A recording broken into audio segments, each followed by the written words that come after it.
Bonjour à tous, bienvenue sur SoliWeb. On se retrouve aujourd'hui pour une nouvelle vidéo. On va parler sur la partie front de notre application. On va mettre en place de l'HTML, du CSS et du JavaScript. On va dans un premier temps rappeler les basiques, faire un petit cours sur le HTML, sur le CSS et dans une deuxième partie faire un cours sur le JavaScript parce que le JavaScript c'est quand même un petit peu plus compliqué que l'HTML et le CSS. Le but principal de ce cours c'est de vous donner les éléments les plus importants à apprendre pour faire de l'HTML et du CSS ainsi que le JavaScript nativement, ça veut dire sans utiliser de framework. Dans ce cours, nous allons réaliser ensemble un CV en HTML et CSS. Le résultat final qu'on aura, c'est ce que vous voyez ici. Et là, c'est mon CV. On aura toute la partie HTML et CSS, donc avec les différents points que nous allons voir. Le CSS, comment structurer, comment afficher de la bonne manière à la bonne place. Et dans un second temps, nous allons voir la partie JavaScript. Comment gérer les événements côté front. On arrive ici, on trouve qu'il y a un compteur à 0 parce qu'au départ, il n'y a pas de commentaire. On a deux champs. Un champ input où on pourra saisir notre nom qui est obligatoire. Quand on clique et qu'on n'a pas saisi, on a une pop-up qui nous affiche que le nom est obligatoire. On a une partie où on va laisser notre commentaire avec ce qu'on appelle un placeholder, ça veut dire un message pré-saisi pour aider l'utilisateur à saisir un message pertinent. Et quand on ajoute, par exemple, on va faire SoliWeb et on va dire très bon CV. Donc là, quand on clique sur Add Comment, on a un compteur qui s'incrémente et on a les deux champs qui sont réinitialisés. Et on a le commentaire qui est ajouté en bas sous forme de liste. Si on ajoute un deuxième, il va s'ajouter aussi en bas. Et on a notre compteur qui s'incrémente. On verra tout ça à la fin du cours. On se retrouve donc juste après le générique.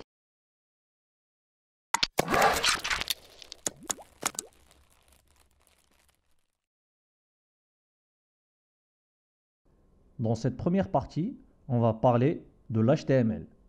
Les points qu'on va aborder sont les suivants. On va d'abord parler sur la structure de l'HTML, les éléments de base, les attributs d'un tag HTML, les headings, en français ça veut dire les titres. On va parler aussi d'un élément important qui est le paragraphe et tout développeur qui se respecte et a très bien commenté son code. On va parler des liens, l'insertion d'images, les tables et les listes. Sans trop tarder, on va passer à la structure d'un fichier HTML. Un fichier HTML est structuré comme suit. La première partie, c'est en tête. Là, on trouvera toutes les informations telles que le titre de notre site, les métadonnées, l'import des fichiers CSS, l'import des fichiers JavaScript ou bien même le code script écrit en dur dans cette partie. La deuxième partie, c'est le footer. Le footer, c'est le pied de page de notre site web. C'est là où on retrouve généralement la copyright de notre site, les liens pour le contact et les autres informations non pertinentes. La partie qui nous intéresse le plus, et c'est celle qui sera visible par l'utilisateur, c'est la partie body. C'est le corps de notre site internet, c'est là où on trouvera le menu en haut, les différentes images de notre site, les différents textes, les listes, toutes les informations affichées à l'utilisateur seront dans le body. Passons maintenant à l'écriture de notre premier code HTML. Pour écrire le code HTML, on a différentes possibilités. Soit à l'écrire avec n'importe quel éditeur de texte tel que Notepad++. D'ailleurs, on va commencer pour illustrer avec un exemple.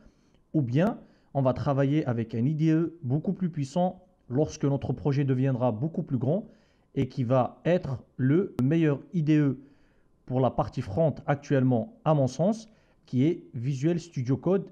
Et heureusement pour nous, il est gratuit. Je vous mettrai le lien dans la description. Vous allez le télécharger. C'est un très très bon IDE. Donc, comme vous pouvez le voir, ça c'est le premier corps de notre fichier HTML. Pour Notepad++, si vous voulez l'utiliser, la première chose à faire, c'est de venir dans Langage, H, et sélectionner HTML. Comme vous pouvez le voir, directement, il a ajouté les couleurs et il a détecté le début et la fin de chaque tag. Dans ce cas, il va nous aider à fermer, par exemple, si on a besoin d'avoir un peu plus de clarté dans la lecture de notre code. À partir du moment où on a enregistré, on va dans Bureau, on clique sur index.html et on voit bien qu'il affiche Hello World. Pour la suite du cours, on va maintenant switcher vers Visual Studio Code. On va maintenant repasser sur la structure de notre fichier HTML. J'ai fait des erreurs exprès pour vous montrer qu'un fichier HTML n'est vraiment pas sensible aux erreurs. Même si on fait une erreur dans le fichier HTML, il va s'afficher correctement. Ici, il y a deux erreurs. La première erreur, c'est que je n'ai pas fait de tag ouvrant pour le HTML, alors que on l'a fermé, mais on l'a jamais ouvert. Ça n'a rien à voir avec le premier élément ici. Le deuxième élément qui est en erreur aussi, c'est le footer. J'ai deux footers, j'ai deux tags ouvrants, alors que normalement, chaque tag ouvrant doit avoir son tag fermant. À partir de ce moment-là, tout est correct. Le fichier HTML a été bien structuré par Visual Studio Code. Ça, c'est une preuve que le HTML n'est pas sensible aux erreurs. Vous l'avez remarqué peut-être, avant c'était en majuscule alors que le tag ouvrant était en minuscule. Il n'est pas sensible aussi à la casse. Ça veut dire qu'il n'est pas case sensitive. Il s'en fout de si on a écrit en minuscule et on a fermé en majuscule. Mais Visual Studio Code, il le formate automatiquement et il le met tout en minuscule. Le premier élément de base d'un fichier HTML, c'est la première déclaration qu'on voit ici, doctype HTML.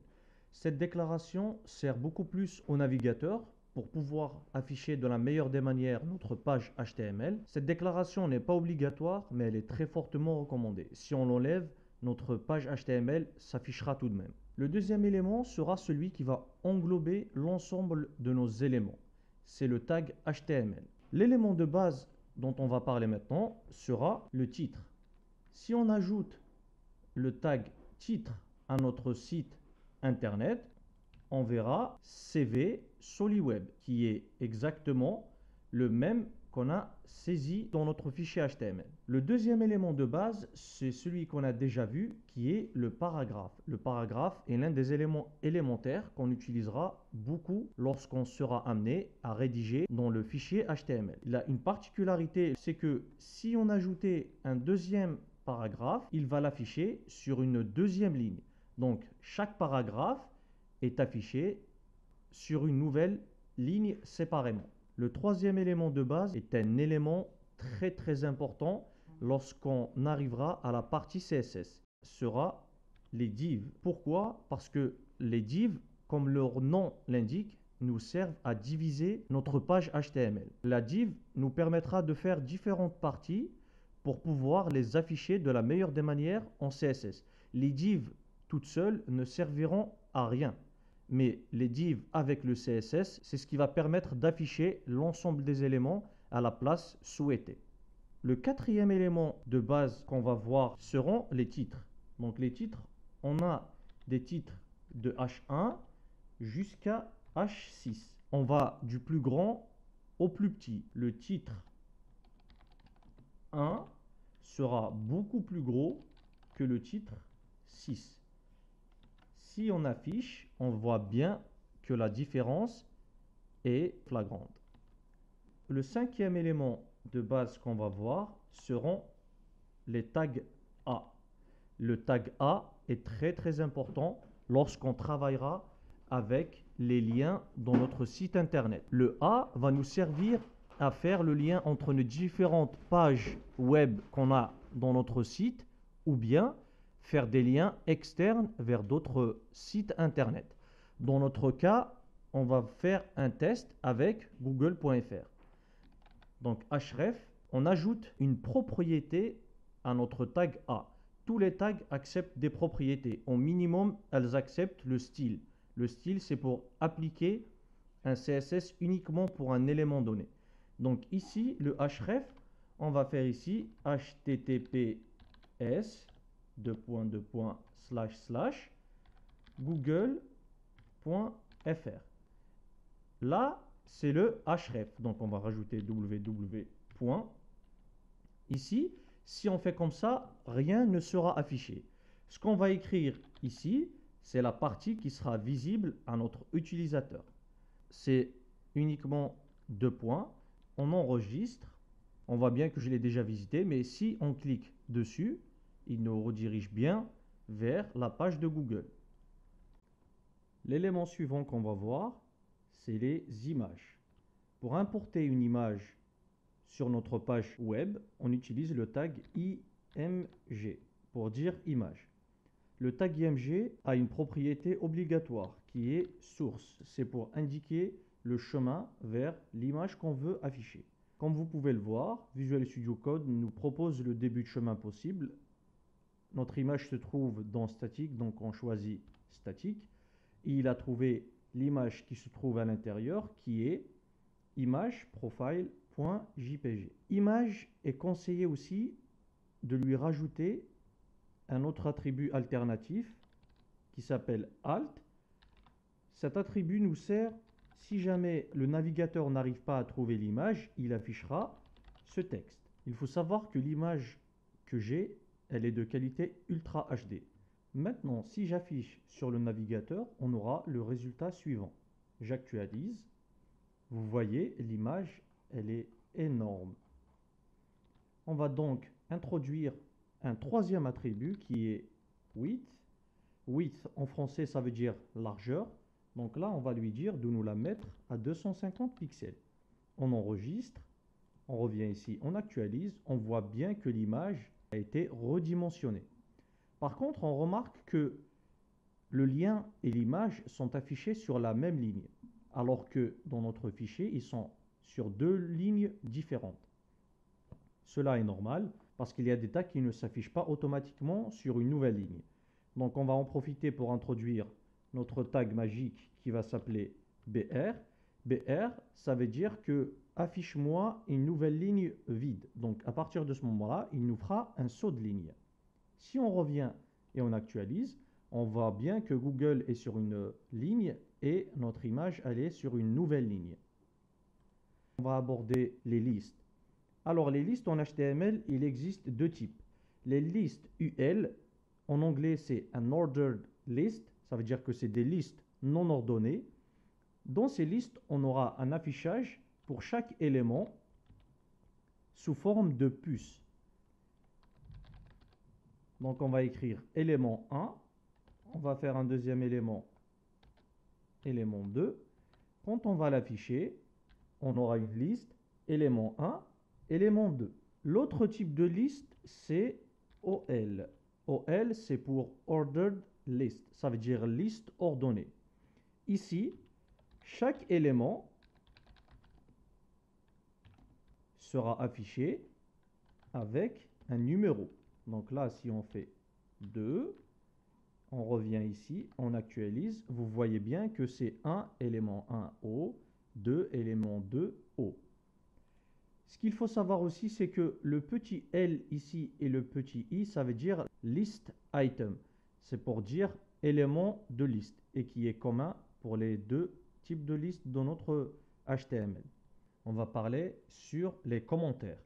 Alors les commentaires seront utiles pour vous retrouver dans votre code quand vous-même vous allez revenir si jamais vous avez des modifications à apporter, ou bien ça aidera certainement un autre développeur qui viendra après vous pour analyser le code et ainsi l'améliorer. Pour écrire un commentaire en HTML, on fait comme ceci. Et l'avantage du commentaire, c'est qu'il n'y a que nous qui allons le voir, le navigateur ne va pas le traduire. Si on vient ici et qu'on actualise, on n'a pas d'élément commentaire qui s'affiche juste avant les listes. On va maintenant clôturer notre cours sur le HTML avec le dernier élément qui est les tableaux. Donc les tableaux, on les utilise avec le tag table. Toutes les lignes de notre tableau seront des TR. Dans chaque TR, il y aura deux types différents. Pour l'entête de notre tableau, on utilisera des TH. Les premières colonnes de notre table avec les titres. Donc par exemple, on va dire nom. Et deuxième TH, on va dire prénom. Pour les valeurs du tableau, on utilisera toujours TR. Chaque TR, c'est une ligne, mais à l'intérieur, on utilisera des TD. Par exemple, Sofiane.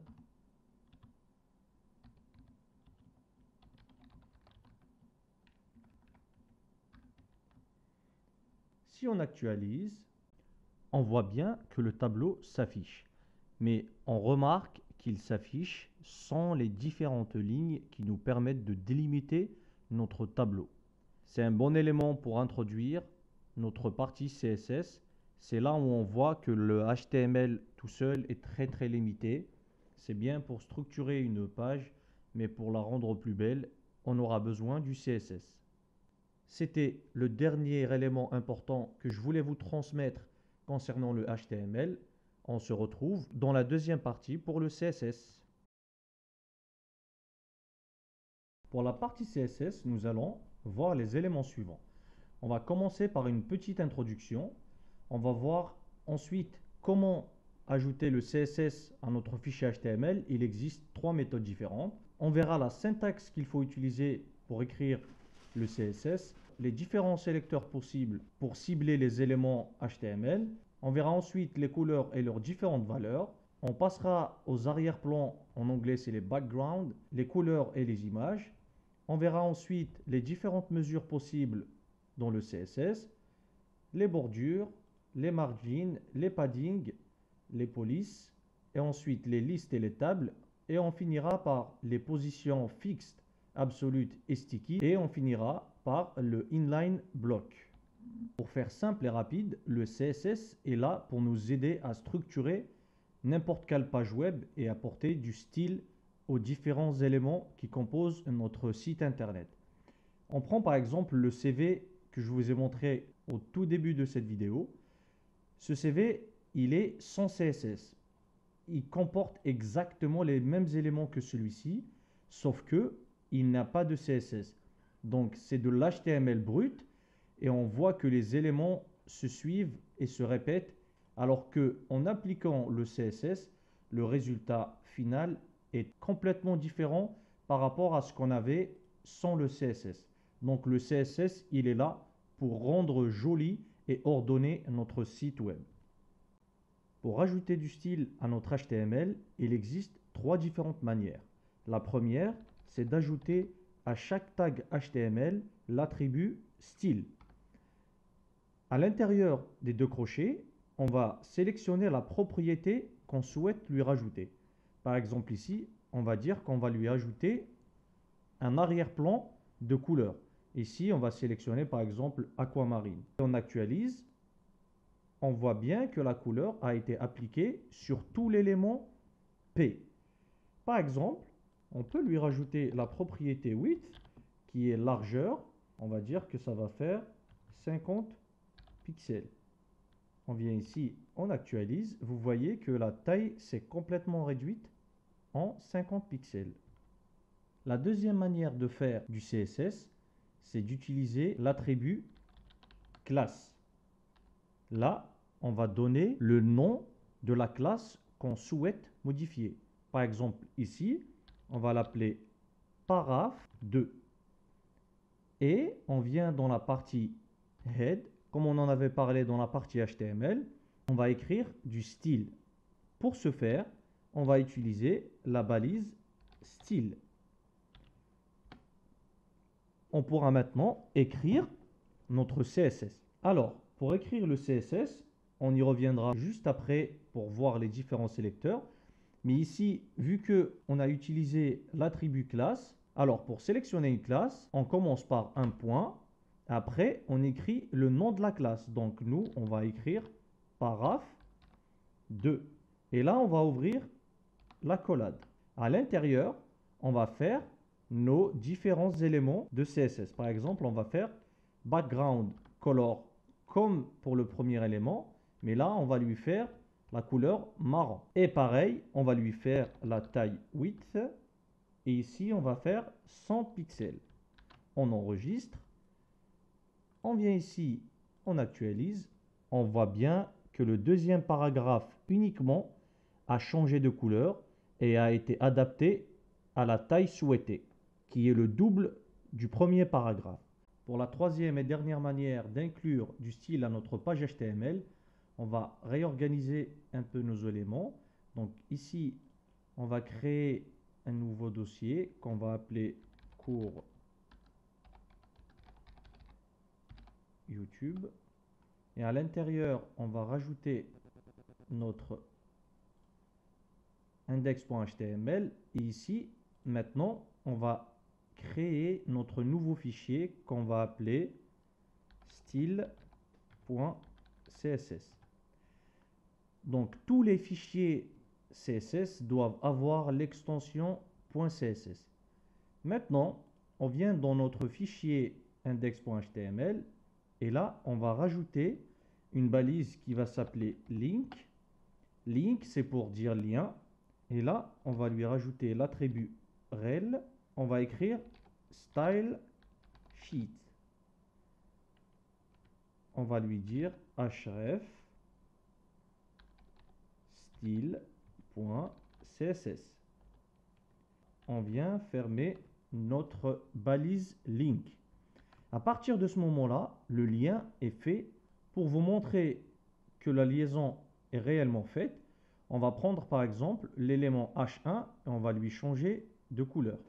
Donc H1, c'est le sélecteur. Maintenant que vous connaissez la syntaxe, on commence toujours par le sélecteur. On ouvre une accolade et là, on sélectionne la propriété CSS qu'on veut. On vient ici, on actualise et c'est normal parce que notre fichier s'est déplacé. On va donc switcher vers le nouveau fichier index.html qui est celui-ci. Et on remarque qu'il y a encore une autre erreur, que notre image a disparu et que le texte alternatif a pris place.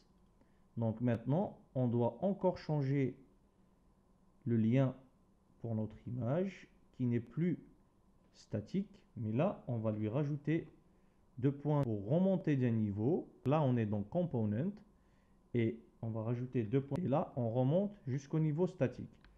On enregistre, on revient, on actualise, notre image est revenue. On remarque aussi le titre 1 qui a changé de couleur pour passer au vert, ce qui prouve que le lien est bien fait entre notre fichier style.css et notre index.html.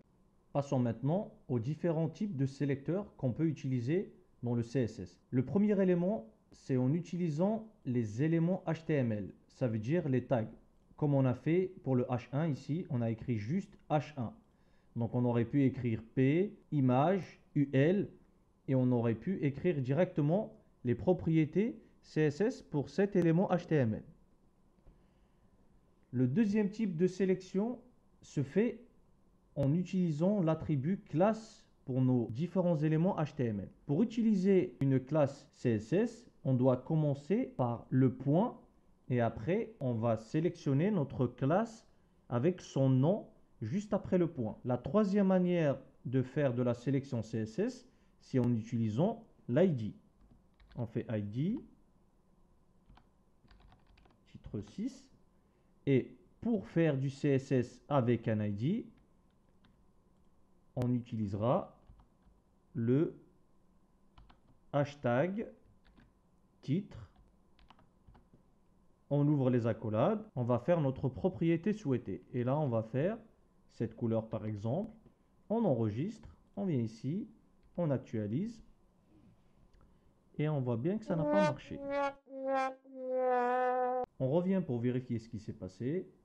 Ah, on remarque que notre fichier HTML n'a pas été enregistré. On actualise. Et là, on voit bien que notre titre a bien changé de couleur pour prendre la couleur qu'on a sélectionnée. Le dernier élément, c'est ce qu'on appelle le sélecteur universel, mais je vous le déconseille, c'est le étoile. Le étoile, ici, il va sélectionner tous les éléments de notre fichier HTML. Et là, si on fait color, et là, on va faire, par exemple, gris. On enregistre, on actualise. On voit bien que tous les éléments sont passés au gris, comme vous pouvez le voir ici. Bien sûr, à part ceux qu'on a forcé, nous, à avoir des couleurs différentes, à savoir le titre 1 et le titre 6. Voici donc les différents types de sélecteur pour le CSS. On va maintenant parler des couleurs.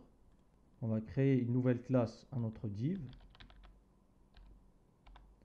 qu'on va appeler test color. Et à l'intérieur, on va créer un petit paragraphe qu'on va appeler test de couleur. Pour commencer, on va sélectionner notre classe qui s'appelle test color. Comme vous avez pu le voir ici, on utilise la propriété CSS color.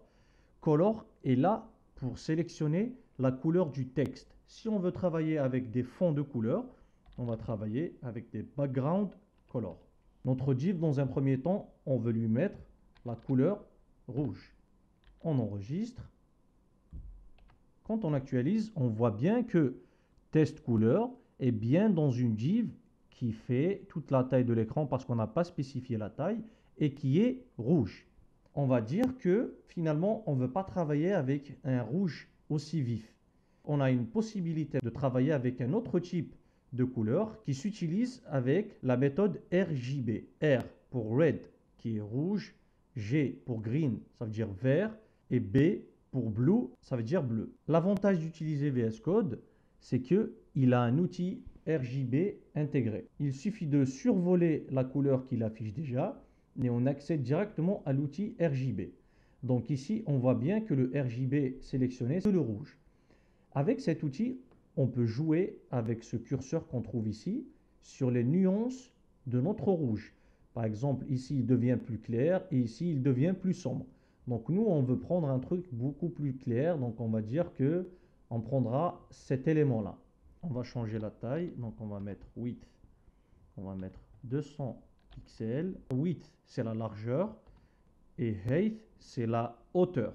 On va mettre 50 pixels. On enregistre. On vient ici. Vous voyez ici, c'était un rouge vif. Quand on change, on voit bien qu'il s'est adapté au rouge qu'on souhaite. La particularité du RGB, c'est qu'il nous donne la possibilité de jouer sur l'opacité de la couleur. L'opacité va nous donner la possibilité de le rendre plus ou moins transparent. Avec l'outil toujours RGB de VS Code, on a ici une deuxième jauge et quand on va l'utiliser, on voit bien qu'il y a un quatrième élément qui arrive, qui est A, et ce A va travailler sur la transparence de notre couleur. Donc ici, par exemple, on va dire qu'elle va être transparente à 50%. On enregistre. On va ici regarder maintenant la couleur qui va devenir plus transparente. La troisième manière de travailler, c'est des couleurs avec de l'hexadécimal. Ça revient au même que le RGB. On travaille exactement sur les mêmes couleurs, ça veut dire le rouge, le bleu et le vert. Alors, pour travailler de la meilleure des manières avec de l'hexadécimal, moi j'utilise l'outil Google Chrome. Par exemple, on vient ici. Alors, vous voyez directement la même couleur qui a été sélectionnée ici. Ici, on a la possibilité de passer en hexadécimal. Donc maintenant, si on sélectionne cette valeur, on fait ça. Vous voyez que il le détecte automatiquement comme quoi c'est cette couleur. Maintenant, si on veut changer de couleur, mais en hexadécimal, par exemple, on va dire que on vient vers le bleu ciel et on va dire qu'il sera un peu plus foncé. On copie cette valeur, on la colle ici, on va voir qu'il va détecter la couleur automatiquement, on enregistre, on vient ici, on actualise, on voit bien que la couleur a changé. Maintenant qu'on a parlé des background color, on va introduire le background image. Alors le background image, on peut l'utiliser pour une div ou bien pour un élément complet. Nous, on va mettre pour body et là on va utiliser la propriété background image et là on a différentes possibilités d'utiliser. On va utiliser l'URL. On la met là, on enregistre. Si on actualise, on voit bien que notre image a pris tout le background de notre corps HTML. On va juste enlever la propriété universelle, comme ça on aura notre couleur noire. On enregistre. Voilà, c'est beaucoup mieux. On passe maintenant à la partie des mesures. Comme vous avez certainement remarqué, on a utilisé déjà une première mesure qui est le pixel. Le pixel est entre autres celle qui est la plus utilisée et la plus facile à gérer parce qu'on est au pixel près sur l'écran. Mais elle est très fortement déconseillée parce que quand on travaille avec le pixel, quand on réduit notre page, les éléments ne bougent pas, donc ils ne s'adaptent pas. Donc travailler en pixel n'est pas responsive design. Responsive design, ça veut dire que chaque élément s'adapte selon la taille de l'écran, soit quand on réduit, soit quand on change d'élément, par exemple d'un téléphone à une tablette, à un ordinateur, la taille de l'écran change. Donc si on travaille en pixel, la taille ne changera pas parce qu'on a fixé sa taille en pixel et quel que soit l'écran qui affiche votre page web, il aura toujours la même taille en pixels. Pour pallier à ce problème, on a déjà une première propriété CSS qui nous permet de limiter les cases par rapport aux pixels. Pour ce faire, on va rajouter deux divs différentes. On va rajouter une div qu'on va appeler div 1. On va mettre un petit texte div 1. Et on va rajouter une deuxième div qu'on va appeler div 2. Ici, pour div 1, on va mettre width, par exemple 550 pixels, et on va faire un background color indigo. Pour la div 2, on va introduire la nouvelle propriété qui est max width. Avec max width, on s'assure que le navigateur, s'il a la possibilité d'afficher les 550 pixels, ça veut dire que l'écran fait plus que 550 pixels, donc il va l'afficher. S'il n'a pas cette possibilité, il doit réduire sa taille.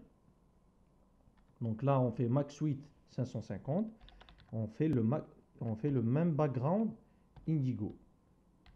Quand on actualise, à première vue, on croit que la div 1 et la div 2 sont pareilles. Mais comme je vous avais dit, vu que le navigateur a trouvé la place pour 550 pixels, il l'a affiché au maximum. Maintenant, on va réduire. Si on agrandit, elle s'agrandit. Mais si on diminue, la div 2 diminue en taille alors que la div 1, elle reste telle qu'elle est. Vous voyez la différence maintenant entre width et max width, mais c'est là où on voit la limite de pixels. On en profite donc pour introduire la deuxième mesure qui est le pourcentage. On va créer une nouvelle classe qu'on va appeler div3 et là par contre on va lui donner par exemple 25%.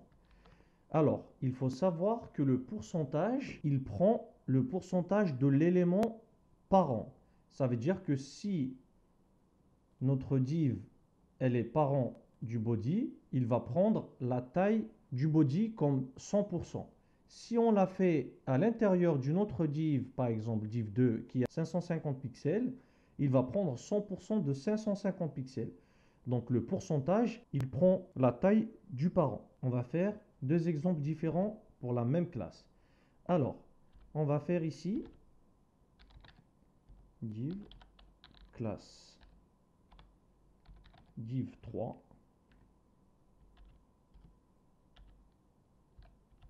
p div 3 outside div. Ça veut dire qu'on va la mettre en dehors d'une div. Maintenant, on va copier la même div et on va la mettre à l'intérieur de la div 2 qui, rappelons-le, a la taille de 550 pixels. C'est juste pour voir la différence. Inside div. Maintenant, si on vient ici et qu'on actualise,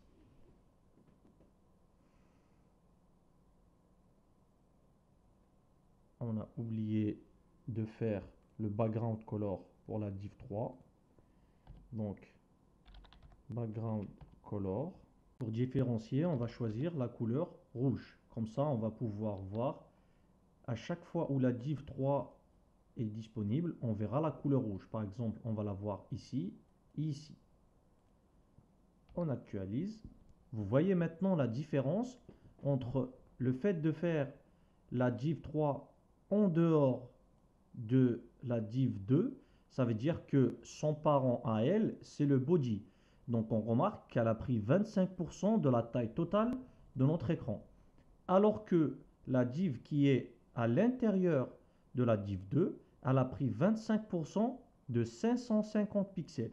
Donc quand on travaille avec le pourcentage, il faut faire très attention de bien vérifier quel est l'élément parent de notre élément. Par contre, l'utilité de travailler avec le pourcentage, c'est qu'il s'adapte au pourcentage de notre écran. Par exemple, ici, on va faire 75% de la taille de l'écran.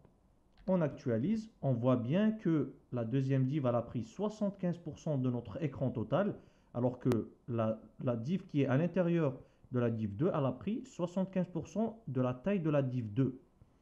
Si on réduit la taille de notre écran, vous voyez bien que la div 3 qui est en dehors de l'écran, elle prend 75% de l'écran disponible. Quand on agrandit, vous voyez bien qu'elle suit exactement le pourcentage de l'écran disponible. Donc là, elle a pris 75% de la fenêtre qui est ouverte ici. Donc déjà, avec le pourcentage, on a la possibilité de commencer à faire du responsive design et c'est l'une des mesures qui sont utilisées. Donc on récapitule pour le pourcentage. Le pourcentage, il prend la taille de son parent. Donc par exemple ici, cette div, son parent c'est le body qui a lui 100% vu qu'on n'a pas précisé la taille. Donc il prend 75% de la taille de l'écran. Alors que la div qui est à l'intérieur de la div 2, qui est, elle, à la taille de 550 pixels, donc la div qui est à l'intérieur, elle a pris 75% de 550 pixels. Le dernier point très important que je voulais vous montrer par rapport au pourcentage, c'est que quand on va essayer de faire la longueur de notre élément en pourcentage, on vient ici, on actualise, on voit bien qu'il n'y a rien qui marche. Alors, ça, c'est une particularité du pourcentage. Je vais vous montrer la documentation officielle qui est en anglais, qui est de W3org. Alors, comme vous pouvez le voir ici, on est dans la propriété height, ça veut dire la hauteur. Et quand on vient dans percentage, ça veut dire le pourcentage, on peut lire ici dans cette phrase que le pourcentage est calculé avec le respect de la longueur de l'élément qui contient la box générée. Ça veut dire, dans notre cas ici, on doit savoir d'abord quel est le pourcentage de l'élément qui le contient. Si on revient ici, alors la div 3, elle est contenue dans le body directement, parce qu'en fait, elle est dans aucune autre div, donc elle est directement reliée à body. Et body est relié à HTML. Si on revient à la définition, il dit que si la longueur de l'élément qui contient l'élément qu'on veut redimensionner en hauteur, il faut qu'il soit explicitement spécifié sur celui qui le contient aussi.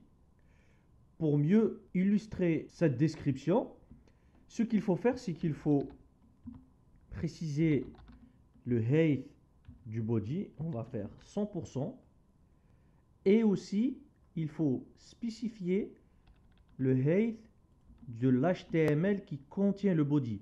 Donc en réalité, si on veut utiliser le pourcentage pour faire la hauteur de notre élément, on doit spécifier la hauteur en pourcentage pour tous les éléments qui le contiennent. Donc la div 3, elle est directement dans le body. Donc le body doit contenir la taille height en pourcentage et body lui-même est sous HTML qui lui aussi doit avoir le height précisé en pourcentage.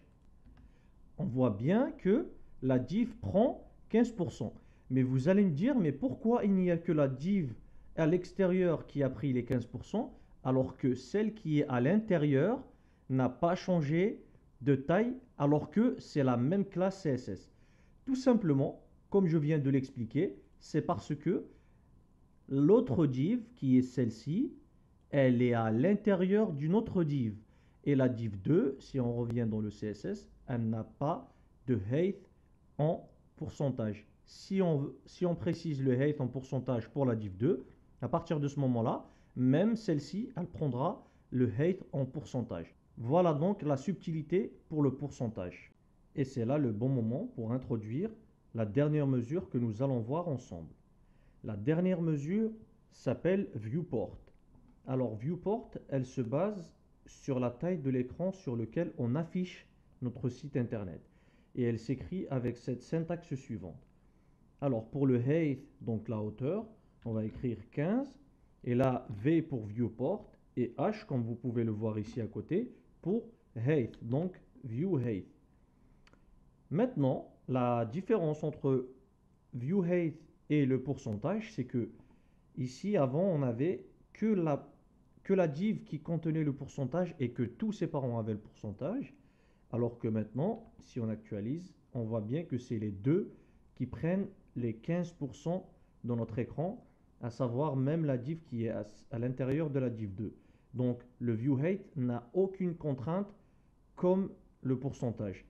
Et elle s'utilise aussi parfaitement avec le width. Ici, on va faire 75, view, port, width. Et on actualise. On voit bien que c'est les deux qui prennent la même taille à ce moment-là, parce que le view width, il n'a aucune contrainte par rapport à l'endroit où il se trouve. Voilà pour ce qui était des mesures. Maintenant, on va passer à notre point suivant qui est les bordures. Et avant de commencer, on va nettoyer notre code parce qu'il commence à avoir beaucoup de couleurs. On va supprimer les grosses divs 2 et 3. On va supprimer ici aussi dans leur CSS. Et pour uniformiser l'endroit où on fera du CSS, ce qui est le plus conseillé et ce que j'utilise moi-même personnellement, c'est d'avoir un seul endroit où on fait du CSS. On supprime le tag style et on place paraph 2 dans notre fichier style.css et on supprime tous les styles qu'on a mis dans les tags directement. Là, on est bon. On va juste rajouter un autre body et on va le faire aussi pour le HTML. Comme ça, si on a envie d'utiliser le pourcentage pour le height, on sera prêt. Height 100%. On regarde ce que ça donne.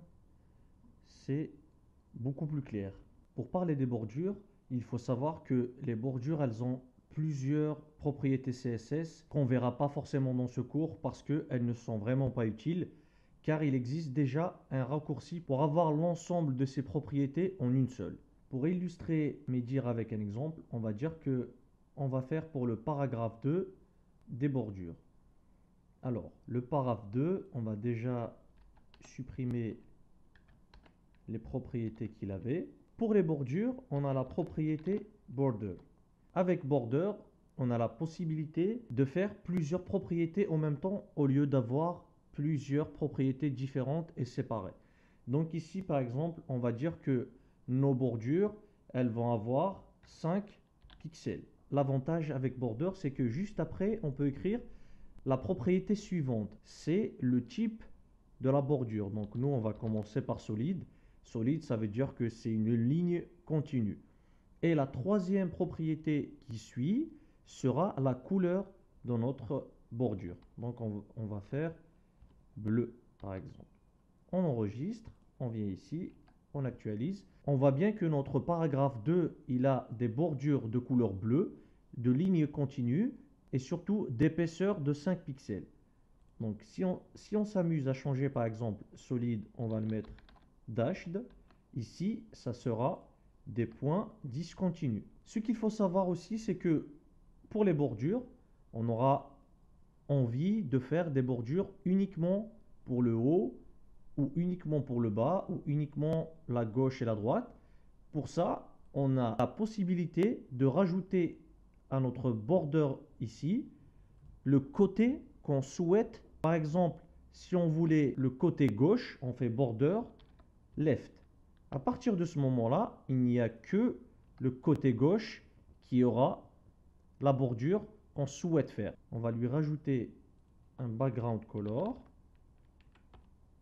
On va faire du gris pas foncé.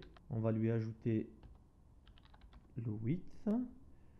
On va utiliser le view width, 50 view width, avec cette propriété de border qui nous facilite grandement la manière de travailler avec les bordures, parce que si ce n'était pas celle-ci, on aurait fait border style, après border width, après border color. Donc ces différentes propriétés CSS qui sont regroupées avec border. Si on veut par exemple faire border bottom, ça veut dire le bas, on va lui faire 10 pixels, comme ça on verra la différence, solide, et on va le faire en rouge. Et on voit bien qu'elle est uniquement appliquée pour la partie basse de notre paragraphe. Passons maintenant à la propriété margin. Alors margin, il faut savoir que c'est l'espacement qui va se trouver entre l'élément sélectionné et l'entourage de cet élément. Pour margin, on a la possibilité de faire margin top pour le haut, margin bottom pour le bas, left et right pour gauche et droite. Sauf que comme border, la propriété margin, on peut la regrouper uniquement dans la propriété margin en elle-même. Donc par exemple, on va faire le premier point sera le point top, ça veut dire en haut. Donc si on fait 10 pixels, c'est comme si on disait fais un espacement pour le haut de 10 pixels. Après, c'est la droite. Donc ici, on va lui dire 20 pixels. Sauf que dans notre cas, on ne le verra pas parce qu'il n'y a aucun élément à la droite. Après, c'est le bas. Là, on va dire 30 pixels pour voir vraiment l'espacement. Et pour la gauche, là aussi, on va le voir parce qu'il va prendre de la marge par rapport à sa gauche. Et ici, on va dire 15 pixels. On actualise et on voit bien que notre paragraphe, il s'est déplacé de la gauche de 15 pixels. Il a laissé de la marge pour la partie basse de 30 pixels. Et bien sûr, vers la droite, on ne le verra pas ici. Par contre, si on inspecte notre élément et qu'on descend en bas, on voit bien que le margin top, il est de 10, le gauche, il est de 15, le bas, il est de 30 et la droite, il est de 20. Si on souhaite faire uniquement une seule propriété, dans ce cas-là, il faut savoir que le margin sera appliqué aux 4 coins.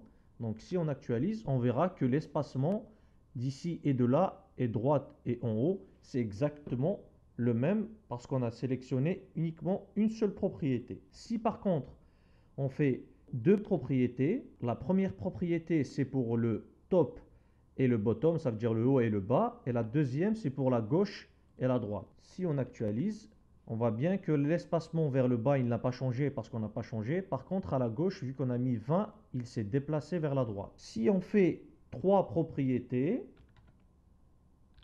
la première sera pour le top, la deuxième sera pour la gauche et la droite, et la troisième sera pour le bas. Donc ici, quand je vais actualiser, on verra que ici, l'espacement va augmenter, et là, il va se réduire. Parce que la deuxième, c'était 20, et là maintenant, c'est 15.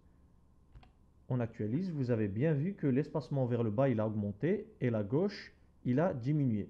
C'est tout ce qu'il faut savoir sur les margins. Maintenant qu'on a vu les margins qui sont les marges de l'élément par rapport à son entourage, on va introduire les paddings qui sont les marges à l'intérieur du même élément. Alors le padding, c'est exactement comme le margin. On peut avoir 4 propriétés ou uniquement utiliser une seule propriété. Donc pour ce faire, on a padding qui est le principal et on a le padding left, top, bottom et right. Donc nous, on prend le padding. Donc là, on va dire qu'on va faire 30 pixels. On vient voir le résultat.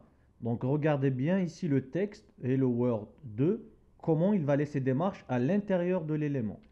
Donc quand on actualise, on voit bien que Hello World, il a laissé exactement les mêmes marges pour la gauche, pour le haut, le bas et la droite. Et c'est des marges internes au paragraphe qu'on a nommé paragraphe 2. Et c'est tout ce qu'il faut savoir sur les paddings. On va maintenant parler de la gestion de la police de notre site internet. Alors, pour ce faire, on va introduire une nouvelle propriété CSS qui est font. Toutes les modifications qu'on va apporter pour la police de notre site vont commencer par font. La première propriété, c'est font family. Font family, c'est celle qui va déterminer quelle est la famille de la police qu'on veut appliquer pour montrer la différence de police. je vais utiliser la Lucida Console. Il faut savoir que pour la propriété font family, si c'est une famille qui est composée de deux mots, elle doit obligatoirement être entre deux guillemets. On va voir le résultat. On actualise. On voit bien que le texte de tout notre site a changé. Je vous conseille deux sites de Google qui vous permettent d'avoir un ensemble très varié de polices. Comme ça, vous avez l'embarras du choix. Par exemple, on se dit qu'on va utiliser cette police. On va garder son nom qui s'appelle Indie Flower. Ici, c'est le deuxième lien qui nous explique comment utiliser les Google Fonts. On voit bien que pour utiliser une famille quelconque, on doit d'abord l'importer.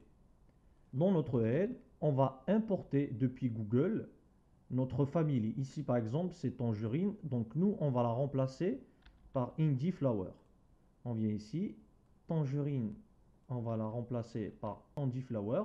Maintenant qu'on l'a importé, on peut l'utiliser dans notre style.css. On fait Indie Flower, on vient ici, on actualise. Vous voyez bien que tout le texte a été changé selon la nouvelle police. On voit que les caractères sont petits. On va augmenter leur taille avec font size. On va dire qu'ils auront 20 pixels. Vous voyez bien qu'elle s'est agrandie. Et on finit par la troisième et dernière propriété qu'on va voir sur les polices, qui est font style. Ici, on a différents styles. Nous, on va faire italique pour voir le résultat. Quand on actualise, on voit bien que les lettres sont toutes en italique. Passons maintenant aux listes. Je vais vous montrer uniquement comment on change les puces et les chiffres pour les listes ordonnées. On va créer une deuxième liste non ordonnée et on va créer une deuxième liste ordonnée. Comme ça, on verra deux exemples différents. Donc là, on va faire élément 3, 4, 3, classe A, classe B, classe D. J'en profite pour vous montrer comment cibler une classe A uniquement pour le tag UL si jamais vous voulez avoir une autre classe A pour l'image par exemple. Alors pour ce faire, on commence par le tag UL, on fait point et puis le nom de la classe. Donc là on va faire list style type. Il y en a plusieurs. Nous on va choisir circle et on fait la même chose pour la B, mais on va faire square. Et pour OL, on va faire la latine pour avoir des lettres latines mais en minuscules. Et OL.D.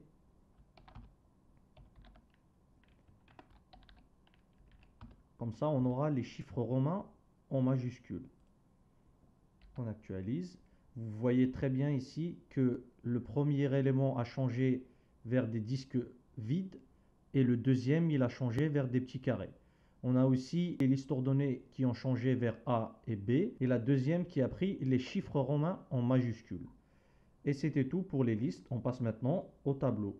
Pour bien présenter les styles d'une table, on va rajouter une troisième colonne et une deuxième ligne. On vient dans le style, on sélectionne notre table. Ici, on fait table parce qu'on n'a pas d'autre table, donc on va impacter sinon toutes les autres tables.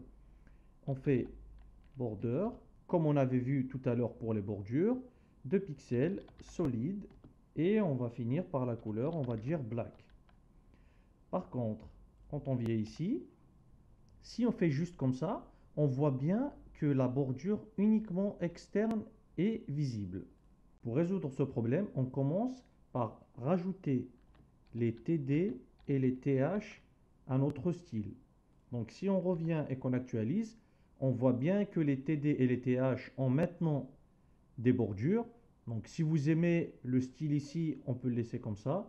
Mais pour n'avoir qu'une seule ligne entre les bordures, on va faire border collapse. Et là, on va lui dire collapse. Et là, il va réunir les différentes bordures pour en avoir uniquement une seule.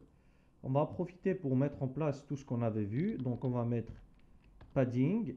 Donc là, on va laisser 10 pixels. Comme ça, nos textes ne seront pas collés aux parois. Et on va aussi introduire un autre truc qu'on va appeler texte à ligne. Et là, on va lui dire center. Comme ça, il va centrer tout le texte de notre tableau. Et on va augmenter un peu sa taille. Donc width, on va faire 30%. On va lui donner un peu de style. Donc là, les bordures, on va les mettre uniquement pour les TD et les TH. Et on va faire uniquement les bordures du bas. 2 pixels, solide, black. On revient, on voit qu'il y a uniquement les bordures du bas qui sont appliquées.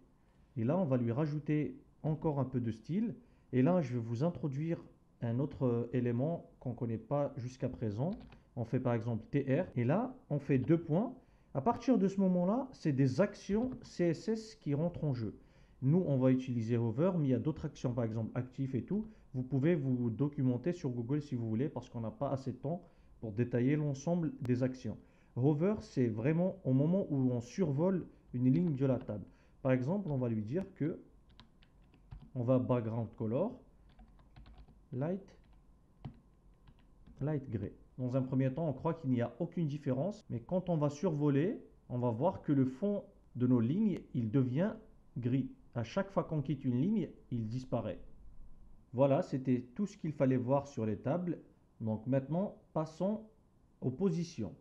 Alors, pour illustrer notre exemple, on va dire que le texte Hello World 2 et tout le paragraphe ici est très important. On veut qu'il soit visible tout le temps à une position fixe. Donc là, on va utiliser une nouvelle propriété CSS qui s'appelle Position. Avec la position, on va décider de quel type de position on veut pour notre objet. Donc dans notre cas ici, paraphe, on veut qu'il soit toujours visible.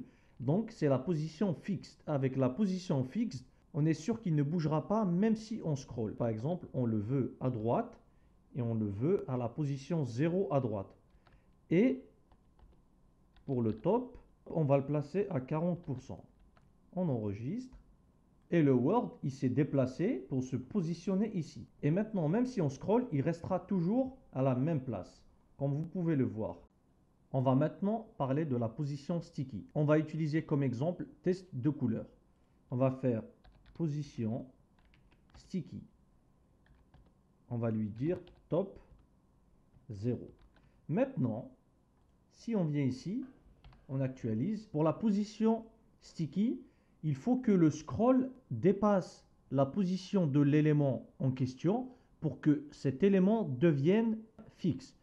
Regardez maintenant, quand je scroll, vous voyez, test de couleur, il reste fixe et nous suit jusqu'en bas. C'est ça la position sticky. Passons maintenant à la position absolute. Absolute est un positionnement par rapport à notre écran, mais qui ne suit pas le scroll comme le fixe. Par exemple, on va modifier la div 1, position absolute, on va dire droite 50 et top 20 pixels. On actualise, on la voit qui se déplace ici. Par contre, pour la position absolue, si jamais il est positionné à l'intérieur d'un élément qui est relative, à partir de ce moment-là, il ne prend plus en compte la position de l'écran. Pour illustrer, on va dire qu'à l'intérieur ici, on va créer une autre div, absolute, inside, relative. On va changer la position de div 1, on va la rendre relative. La div, on va l'appeler absolute. Absolute. Position absolue. Right 20 pixels. Top 200 pixels. On vient dans la div, on lui fait height 500 pixels. On va lui rajouter des bordures. Et on fait pareil pour celle-ci. Alors width 100 pixels, height 100 pixels, border solid, black. On change right par left, on actualise et là on voit que le absolute inside relative, il a pris comme référence la div où il a été positionné. Si on la sort de cette div, il sera positionné par ici. On fait l'expérience,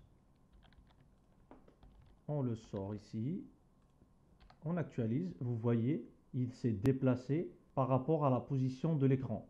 Passons maintenant au display inline block. On va essayer de créer deux divs identiques. Ici, on va créer un P, on va faire div 2. On va la mettre de la même classe que div 1. Et les deux, on va les classer dans des divs. On va changer leur taille, on va mettre 100, 100. On enlève la position, on laisse que la bordure absolue, on n'en a pas besoin, on supprime.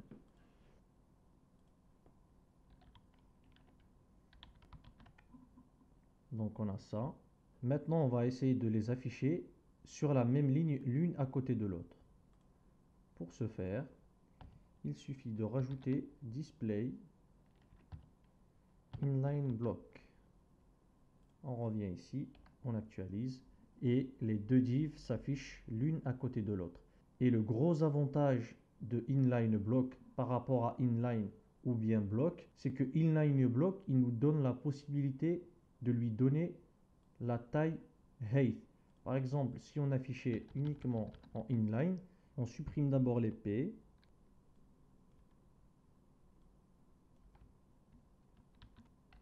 Et voilà le résultat quand on enlève le inline block.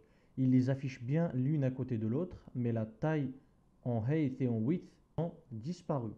Voilà donc toute l'utilité de travailler avec le inline block. Il nous donne une liberté sur la taille de nos éléments et leurs positions qui sont sur la même ligne. Voilà, c'était donc le dernier point à aborder dans le cours. Je vous remercie d'avoir suivi jusqu'à la fin et j'espère vous avoir donné assez d'éléments pour bien démarrer en HTML et CSS. Et n'hésitez pas à me dire ce que vous avez pensé du cours en commentaire, de lâcher un petit j'aime si vous avez aimé et de s'abonner pour ne rater aucune vidéo, notamment la suivante dans laquelle on verra ensemble les étapes pour réaliser le CV que je vous ai montré en début de vidéo en HTML et CSS. Merci à vous et à bientôt.